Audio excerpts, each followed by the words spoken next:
After 17 years of marriage, I thought I knew my wife, but one discovery unraveled everything I believed about her, our life, and myself. What came next was a journey through betrayal, revenge, and ultimately, a fight to rebuild the pieces of my shattered world. Looking back, I could never have imagined the twists and turns my life would take. In my younger days, I was so certain about my path, full of confidence and boundless optimism. I was just starting out, carrying dreams that felt so simple yet meaningful. I wanted what many would call a good life, a loving family, a fulfilling career, and maybe a little adventure along the way. I wasn't someone who sought the spotlight, I just focused on giving my best and believing that hard work could conquer anything. Then came Jennifer. Meeting her felt like the beginning of a story I didn't even realize I was meant to live. She didn't sweep into my life with grand gestures, instead, she arrived quietly, seamlessly fitting into my world. But her impact was undeniable. From the moment we met, my life shifted, and everything began to revolve around the future we were building together. I thought our relationship was built on a foundation of trust, mutual respect, and a love that could withstand anything. For years, I poured myself into my career, driven by a single goal, to give our family the best life possible. But as time went on, the cracks started to show. Subtle at first, they crept in slowly, threatening the foundation we'd built. It was like watching a structure I'd carefully constructed begin to falter, one brick at a time, and I couldn't quite figure out how to stop it. One evening, I was sitting at my desk, staring blankly at the computer screen, when Jennifer walked into the room. Her late arrivals had become routine, barely a word of explanation, as if it no longer mattered. It was almost 10 p.m., and the kids had already eaten, finished their homework, and gone to bed. They didn't even ask about her anymore. That silence from them hurt more than anything. Somehow, they'd adjusted to her absence. And, if I'm honest, so had I. That night, as I went over our finances, the harsh reality hit me like a tidal wave. Over the past 2 years, our financial situation had taken a nosedive. Our income had plummeted, yet Jennifer's spending habits remained unchanged, as if we were still in the clear. After paying the last of the bills, I realized we could barely make it another couple of months at this rate. The weight of it all pressed down on me, and I didn't even notice Jennifer standing there, watching me. I must have been lost in my thoughts again, it had become a habit lately, zoning out while trying to make sense of everything. Finally, she spoke, arms crossed and wearing that look I'd come to dread, a mix of coldness and impatience. "Michael, I want a divorce." Her words hit me like a hammer. For a moment, I couldn't feel anything at all. My mind was already so burdened by doubt, guilt, and worry that it felt numb to this new blow. Strangely, a laugh almost escaped my lips, an instinct to find humor in something that was anything but funny. 17 years. 17 years of building a life together, and now she wanted to tear it all down. In that moment, I wasn't sure whether to feel anger, grief, or sheer disbelief. All I knew was that everything I thought I understood about my life had just been turned upside down. I hadn't felt this kind of emotion in so long that it almost surprised me. For a fleeting moment, I caught myself smiling, not from joy, but from something closer to relief. I stole a quick glance at Jennifer, letting myself hold on to one last memory of the life we'd built before reality brought me back down to earth. "Fine," I said simply. That one word felt heavier than anything else I'd said in years. It wasn't anger or resignation, it was acceptance. Maybe I'd known this moment was coming for longer than I cared to admit. My mind drifted for a moment, pulling me into memories of my career and how I got here. I'd always been more comfortable programming than managing. But in the corporate world, programmers often get nudged up the ladder, first to project manager, then department head, and eventually senior management. That's how I ended up as a senior product development manager, a role that sounded more glamorous than it actually was. In reality, it was just a dressed-up title for a salesperson. Back when I was promoted, I was the natural choice for the role. I'd poured my heart and soul into the company's flagship product. I'd guided it from its earliest stages, overseeing every upgrade and feature addition over the years. Nobody knew it better than I did. When clients had questions, I had answers, and when issues came up, I was the go-to person to solve them. A new haircut, a sharp suit, and a significant pay raise made the transition easier. At the time, I'd convinced myself I was content with the job. But deep down, I missed programming. That rhythm, that sense of building something tangible, it had always been my first love. After Jennifer asked for a divorce, I realized my life needed a new rhythm, a new anchor to hold me steady. I found it in the routine of being a full-time dad. It was simple, but it saved me. Breakfast, school drop-offs, snacks, homework, dinner, bedtime. Over and over again, this rhythm became my guide, giving my days structure and my heart some much-needed purpose. Taking on the role of a stay-at-home parent wasn't easy, but it felt meaningful. I handled the housework, chauffeured the kids to their activities, and managed all the little things that kept our household running. The kids seemed to love having me home, and for the first time in years, I felt genuinely needed. It reminded me that I wasn't as lost as I thought, that I still had something to give. If Jennifer noticed the shift in our family dynamic, she didn't say anything. Maybe she didn't care. Or maybe she was too wrapped up in her own life to pay attention. Either way, her silence spoke volumes. Reflecting on the earlier years of our relationship brought bittersweet memories. I thought back to the first few months after we met, when everything felt effortless and bright. We'd meet for coffee, study together in the library, and slowly build something that felt like it could last forever. After 2 months, we went on our first real date, and that's when the most magical chapter of my life began. 15 years of happiness followed, or at least, I'd thought they were happy. Our courtship was short, and our engagement even shorter. Right after graduation, we got married and moved into a tiny apartment in Chicago.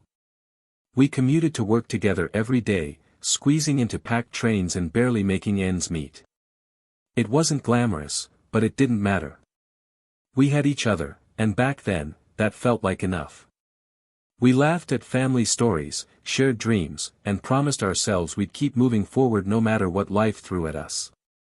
At the time, I truly believed we could handle anything as long as we were together. But looking back now, I can't help but wonder, was that belief just another illusion? Life had settled into a comfortable rhythm, almost like we were following the script for a picture-perfect family. We had a cozy 3-bedroom house in the suburbs, complete with a yard big enough for a dog. We drove a family sedan and a trusty minivan. It was everything I thought I wanted: 2 kids, a pet, a house, 2 cars. Standard, maybe, but satisfying. At the time, I didn't think I could be happier. Turns out, I was wrong. My promotion to manager came shortly after Emily's first birthday. It felt like a reward for years of quiet, steady dedication to the grind of middle-class life. The new salary wasn't groundbreaking, but it was enough to make life a little easier. Plus, the role came with a flexible schedule, which allowed me to spend more time with the kids. Everything seemed to be falling into place. But then, 3 months before our 15th anniversary, the first cracks started to appear, though I wouldn't fully realize it for weeks. It all began innocently, or so I thought. Jennifer mentioned taking on a larger role at work. It meant a few extra hours each week, but I didn't mind. I started handling more of the daily pickups and household tasks, and I liked the added time with the kids. As the months went on, though, I began to notice subtle changes. Jennifer seemed distracted, often lost in her own thoughts. I asked her about it one evening, and she brushed it off, saying she was just stressed from work. I wanted to believe her. I needed to believe her. Then, 2 days before my birthday, I stumbled upon something that didn't sit right. It was a small note tucked away in her things, with handwriting I knew all too well. It read, "Please forgive the packaging. This gift came in a rush, but you can unwrap the real gift on your birthday, when I wear what's in the box. Love, Jennifer. At first, I felt a strange mix of excitement and unease. It wasn't like Jennifer to leave a mysterious note. Over the next 2 days, I went all out to show her how much she meant to me. I greeted her with flowers, gave her a foot massage, and made her favorite dinner. But her response wasn't what I had hoped for. She didn't seem happy or touched by the gestures. Instead, it felt like she was merely enduring them. When my birthday finally came, I worked hard to make sure everything was perfect. I made sure the kids had their homework done early so there wouldn't be any distractions. That night, after the day's celebrations had quieted, I couldn't help but ask, "So, when do I get my gift?" Jennifer climbed into bed, pulling up the covers. She reached over to turn off the light but paused. "Oh, almost forgot," she said casually. She leaned over to her nightstand, pulled out a small box wrapped in leftover birthday paper, and handed it to me. "Happy birthday, honey," she said before rolling over and turning off the light. And that was it. I was too stunned to open the gift. I just sat there, holding the little box, trying to make sense of the moment. It didn't feel right. The note, the build-up, her cold demeanor, it all swirled in my mind like a puzzle with missing pieces. The next day, I felt the weight of it all crash down on me. Depression hit like a tidal wave. I went through the motions, but everything felt like a blur. Jennifer's detachment, the growing distance between us, and the nagging feeling that something wasn't right, it was all too much. Emily's voice broke through the haze as I stared at myself in the bathroom mirror. "Are you okay, Dad?" she asked, her small voice laced with concern. I blinked, forcing myself to meet her worried eyes. "I'm fine, honey. Dad just ate something that didn't agree with him. I'll be out in a minute." But I wasn't fine. I stayed in the bathroom for a while longer, trying to pull myself together. When I finally stepped out, I felt like I was moving on autopilot. The rest of the day passed in a fog, the unease growing stronger with each passing hour. I remember reaching for the dusty bottle of scotch I kept tucked away for rare occasions. Judging by the pounding headache the next morning, I'd had more than a few glasses. The bitter taste of alcohol matched the bitterness in my chest. It was our anniversary, or at least, it had been. Jennifer didn't seem to remember or care, and that stung more than I wanted to admit. Her indifference was just another layer of disrespect, but somehow, it cut deeper that night. After drowning my sorrows, I woke up the next morning with a new emotion boiling over, anger. I'd had enough. I couldn't keep living in this miserable limbo. This ends now, I told myself. Fueled by resolve, I picked up the phone and called a lawyer, setting up an appointment to finally put this sham of a marriage to rest. For a brief moment, I felt a flicker of control returning to my life. I thought taking action would make things better, that maybe, just maybe, this was the first step toward fixing everything. But life, as it often does, had other plans. When I walked into the lawyer's office, I expected to feel empowered, but the weight of the situation sank in as we discussed the practicalities of divorce. Meanwhile, the TV in the waiting room was tuned to a news channel.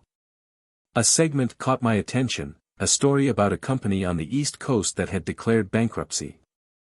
The employees were left scrambling for their last paychecks and fearing for their pensions. As I watched, it struck me, there were people out there dealing with far worse than my marital problems. Some had lost everything. An analyst explained that the employees might win a lawsuit against their employer, but it wouldn't matter. The money was gone, leaving them with nothing. The hopelessness of it all clung to me as I sat in the lawyer's office, weighing my own options. And that's when a plan began to take shape, a desperate, perhaps foolish, plan. Jennifer couldn't take what didn't exist. If we had nothing, there'd be nothing to divide. It wasn't a noble solution, and I knew it would hurt me as much as it hurt her. But at that moment, it felt like the only way to gain some sense of control. I started small. I'd withdraw cash in increments that wouldn't raise suspicion, under the guise of errands or minor expenses. I'd go to the bank, then head to the lake or a nearby diner to keep up appearances. Occasionally, I'd even visit a casino and pocket most of the cash, leaving only a few small bills to make it seem like I'd gambled away the rest. I kept the receipts for parking, snacks, and lunch as a cover story, but the majority of the money went into a safe I'd stashed in the garage, a personal reserve for whatever rough times lay ahead after the divorce. But I wasn't content to simply prepare financially. I needed proof, concrete evidence of Jennifer's betrayal. That's when I decided to take the next step, surveillance. I hired a private investigator to follow her, document her actions, and provide me with photos, videos, and a daily log of her activities. It wasn't a decision I made lightly, but I needed to know the truth. I wanted undeniable evidence of her affair, something I could use to protect myself in court if necessary. With each step, I felt a mix of guilt and determination. I hated what my life had become, hated the sneaking and scheming. But at the same time, it gave me purpose, a way to reclaim the power I'd felt slipping away for years. I didn't know what the future held, but I was preparing for it the only way I knew how. I'll admit, I'm embarrassed by how much the surveillance cost me. You might assume I was fixated on uncovering whether Jennifer was involved with her boss, Alan Henderson, and at first, that was my main suspicion. But as the investigator dug deeper, the truth was worse than I'd imagined. Alan wasn't the only one. There were others, co-workers, clients. It was a tangled web of betrayal. Seeing the proof didn't ease the pain. If anything, it deepened it. She had already fallen in my eyes, and having the evidence in front of me felt like pouring salt into an open wound. In some twisted way, it gave me closure, but not the kind that brings peace. Watching the footage, I realized Alan wasn't even particularly skilled in his so-called conquests. Yet he managed to juggle multiple women at once, including my wife. I'd naively assumed that their affair must have carried some emotional weight, something meaningful. But the reality was far from it. It wasn't about love or connection, it was about convenience, thrill, or who knows what. I threw myself into distraction, diving headfirst into self-improvement and escape. I spent hours every day brushing up on new technologies and exploring software trends. One company caught my eye, CTS, my old employer. They hadn't lost market share, but they weren't gaining any either. In tech, stagnation is often a death sentence, and watching them tread water gave me a grim sort of satisfaction. I also threw myself into studying divorce. Sure, part of me relished dreaming up petty ways to disrupt Jennifer's life, schemes that ranged from impractical to outright cruel. But most of my focus was on understanding how divorce impacts kids. My pain, at least, had become manageable. What mattered most now was shielding Emily and Michael from the fallout. They were the center of my world, and I couldn't let them be collateral damage in this war Jennifer and I were waging. 6 months passed before I found the courage to open the last birthday gift Jennifer had given me. When I finally did, it felt like another blow to the gut. It was a cheap digital watch, straight off the shelf of a convenience store, with a price tag of $9.95. Holding it in my hand, I was furious. The gift didn't just feel thoughtless, it felt like a mockery of everything we'd once shared. Months later, I saw a matching women's version of the watch. That's when an idea hit me. I bought it and waited, 18 long months, before sending it to her as a gift. I wish I could have seen her reaction when she opened it. By then, we weren't in contact, except when necessary for the kids. I heard through the grapevine that she opened it alone, without anyone around to witness the moment. For me, it wasn't about the watch, it was about reminding her of what we'd both become. Life carried on, with Jennifer and I settling into a new normal, or as close to normal as it could get. She left one morning before the kids or I were even awake, and that was that. The kids and I had spent the previous night watching movies, a new tradition of ours, and we didn't think much of her absence. In many ways, her presence, or lack thereof, had stopped being significant. I wasn't done fighting, though. Illinois law allowed me to pursue some unconventional strategies, so I filed civil suits against her employer and 3 of her client companies for exploiting her behavior. I didn't expect to win, but I hoped the bad press would work in my favor during the divorce proceedings. I even sent DVDs of what I sarcastically dubbed Jennifer's greatest hits to her parents and closest friends. It wasn't my proudest moment, but I wanted her to know I wasn't afraid to use the evidence I had. All of this went into my counterclaim. But even as I built my case, I was preparing for a future without her. I confronted her one last time, not with anger, but with cold detachment. When she tried to talk as if we could rebuild some sort of connection, I cut her off. "She's gone," I said flatly. "You're just the woman who replaced her. Don't talk as if you mean anything to me." Jennifer stared at me, speechless. Finally, she whispered, "What am I supposed to do now?" Her question hung in the air, but I didn't wait for an answer. "Are you actually asking," I said, "or is that rhetorical? Because if you're serious, there are only a few options. You could go far away and start over. Honestly, that's probably your best bet."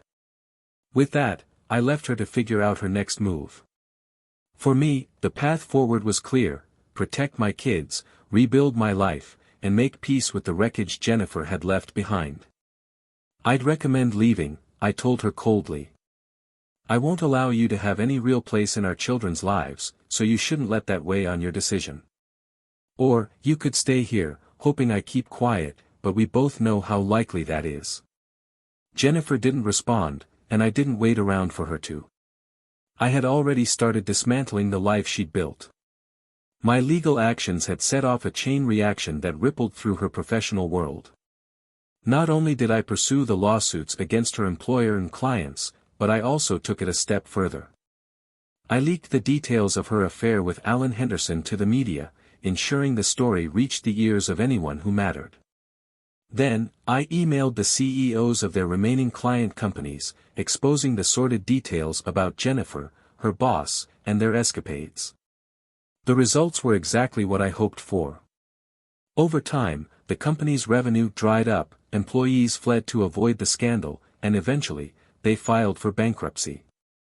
Alan Henderson was fired in disgrace and quietly left town, taking his reputation with him. The $200,000 settlement I received wasn't much compared to some of my other victories, but it was satisfying nonetheless. As expected, my alienation of affection claims against the other men yielded no financial return. But surprisingly, 4 of their wives reached out to thank me, each dealing with her own version of betrayal. It was a bittersweet connection, knowing they understood my pain but were also trapped in their own versions of my nightmare. With the divorce finalized and my finances in better shape than before, I considered retiring. But I quickly realized that without a reason to get out of bed each day, I'd risk becoming a bitter recluse. My kids deserved better than that, and so did I. My newfound income allowed me to bring stability back into our lives. I hired a kind, older woman, Mrs. Marlene Jensen, as a part-time housekeeper and nanny. A year later, she moved in full-time, taking up residence in the apartment above our new garage. Mrs. Jensen quickly became more than just an employee, she became like a grandmother to Emily and Michael. Her warmth and wisdom filled a gap I hadn't realized we were missing. She was loving but firm, and I valued her advice as much as the kids did. Despite rebuilding a comfortable life for my family, I found myself becoming something of a loner. Most people avoided me, and I couldn't blame them. My reputation for ruthlessness had spread, and while it brought me victories, it made me an unapproachable figure in social circles. I'd isolated myself so thoroughly that even basic human connection felt out of reach. In time, I turned to a transactional form of companionship. My wealth gave me access to a steady rotation of call girls. It wasn't about intimacy, it was about control and simplicity. They came, we'd spend time together, and they left. One woman, Candy, real name Mary Beth, stood out. She was passionate, attentive, and seemed to care about me beyond the usual bounds of a client relationship. But I couldn't let her, or anyone else, get too close.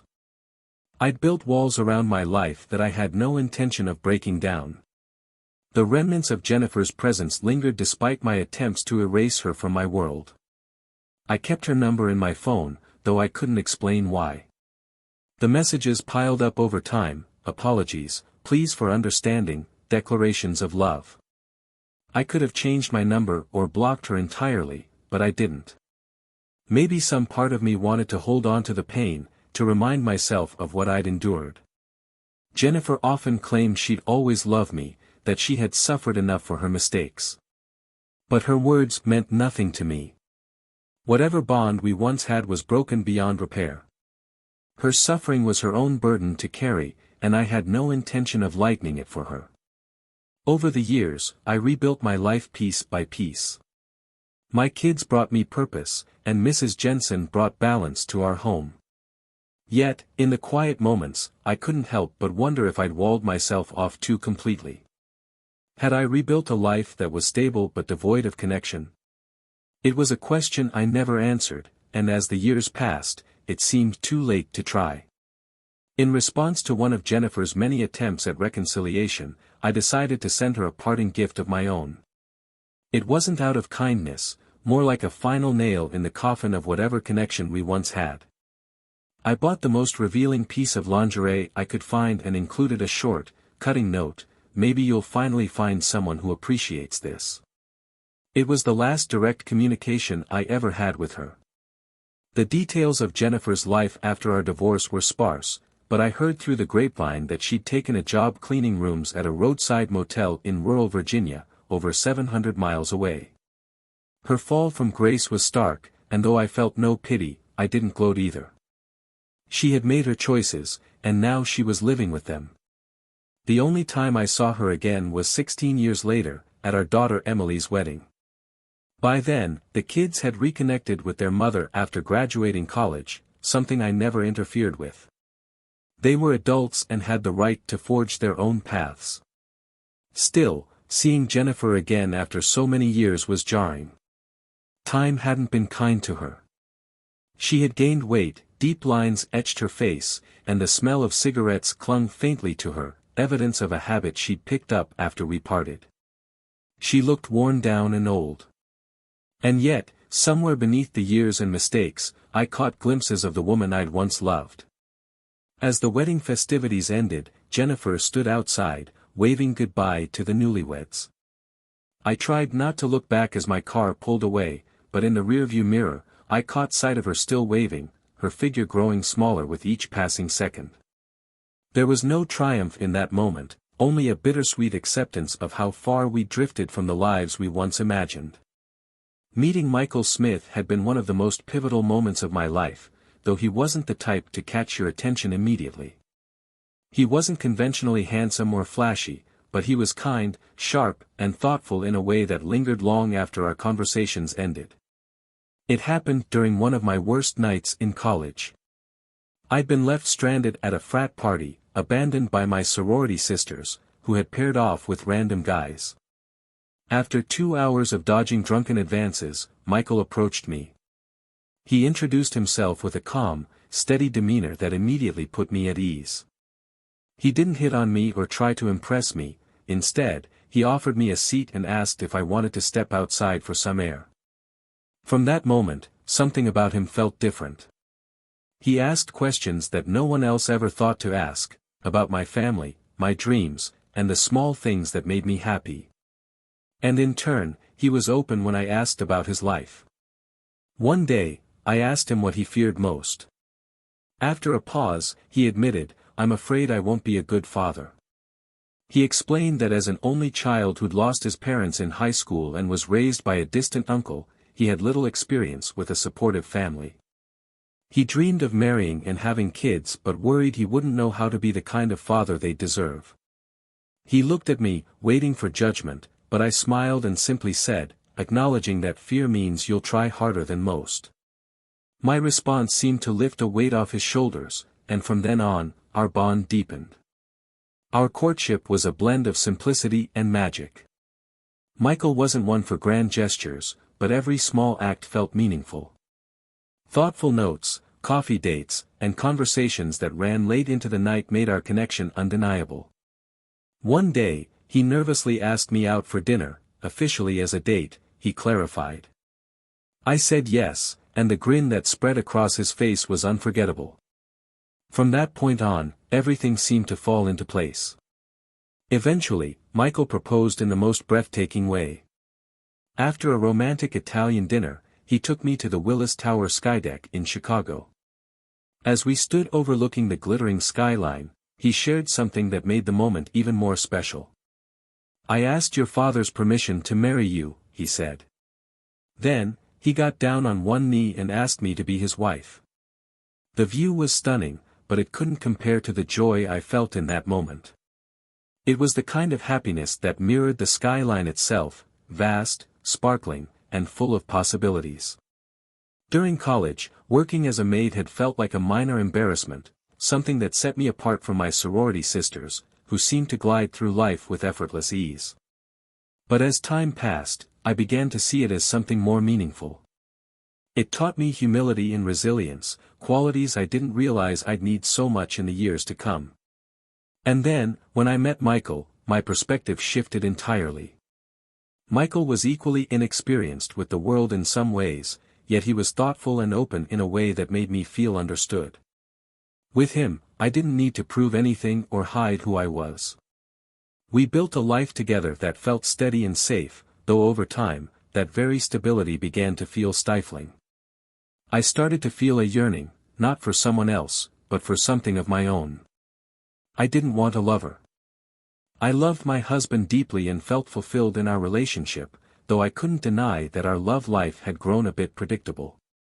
Michael had hinted a few times that he'd like to explore new things, but I was hesitant. I worried that any change might disrupt the harmony we had, so I avoided the conversation altogether. Instead, I channeled that restlessness into a search for independence. One evening, I told Michael I wanted to find a job. I had expected some resistance, bracing myself to explain why this was important to me. But Michael simply smiled and said, "That sounds great, Jennifer. Whatever makes you happy." His support was so effortless, so unconditional, that it left me both grateful and unprepared for how much it would mean later. With his encouragement, I found work and threw myself into it. It wasn't glamorous, but it gave me a sense of purpose I hadn't felt in years. And then there was Alan. Alan, my boss, was charismatic and commanding, qualities that drew people to him effortlessly. At first, it was nothing, just professional compliments and a few lunches to discuss projects. But slowly, his attention became more personal. He praised my work in meetings, complimented my appearance with words like provocative and striking, and found subtle ways to make me feel special. I let myself be drawn in. I told myself it was harmless, that it was just the thrill of feeling noticed again after years of being a wife and mother. I can't recall the exact moment things crossed the line, but I know I ended up half-dressed on Alan's desk one evening, long after everyone else had gone home. There was a rush in those moments, a reckless exhilaration that blinded me to the depth of what I was doing. When the haze lifted, I was left with a crushing guilt. Michael, my true partner, had always been considerate and kind. He never demanded anything from me, never made me feel less than I was. And yet, I had betrayed him in the most intimate way. In the weeks that followed, I tried to push the guilt away by throwing myself back into our family. I bought a new car, updated my wardrobe, and tried to present myself as someone thriving. But the truth was, I was using these surface changes to distract from the damage I had done. Looking at my family, Michael and our children, I felt awful. I resolved to do whatever I could to repair the cracks I had caused, but I quickly realized the gap between us wasn't just new. It had been growing for years, and I hadn't seen it. Michael never yelled or lashed out. In fact, he didn't say much at all. But his silence spoke volumes. He treated me like a stranger, an unwelcome guest in our own home. Desperate to bridge the divide, I tried to rekindle the spark between us. I planned romantic evenings, seduced him in ways I hadn't in years, but the warmth that once defined our relationship was gone. Then came the gift. I found it one morning, a small, innocuous package on the kitchen counter. Inside was a matching women's watch to the cheap digital one I had given Michael for his birthday years ago.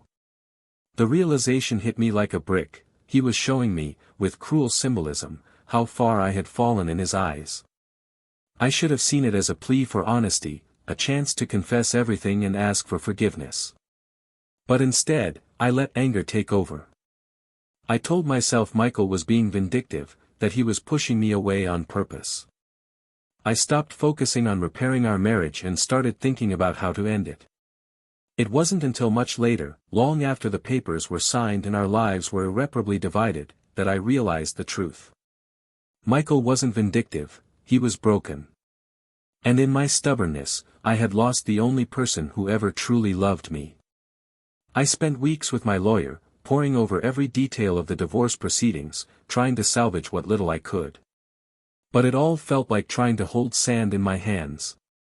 One Monday morning, as I kissed the kids goodbye and left for work, I felt the weight of my regrets pressing down on me. Jennifer, ever dutiful at the last minute, saw me off with a strained smile, but I couldn't shake the thought, too little, too late. When I stepped into the office that morning, an inexplicable sense of unease washed over me. Something felt off, though I couldn't quite pinpoint why. As I made my way to the conference room, I was met with chaos. My boss, the company president, and the corporate lawyer were in a heated argument, papers flying back and forth across the table. Their commotion completely absorbed my attention, so much so that I didn't notice the man standing quietly by my desk until he spoke, making me jump. It wasn't until I returned to my desk and saw the envelope sitting there, staring back at me, that I realized the storm I had unleashed. Opening it, I came face to face with the full weight of Michael's counterpetition. It was brutal, a masterpiece of calculated vengeance. Every affair, every careless moment I'd thought was hidden, was documented in painstaking detail. Our savings were gone.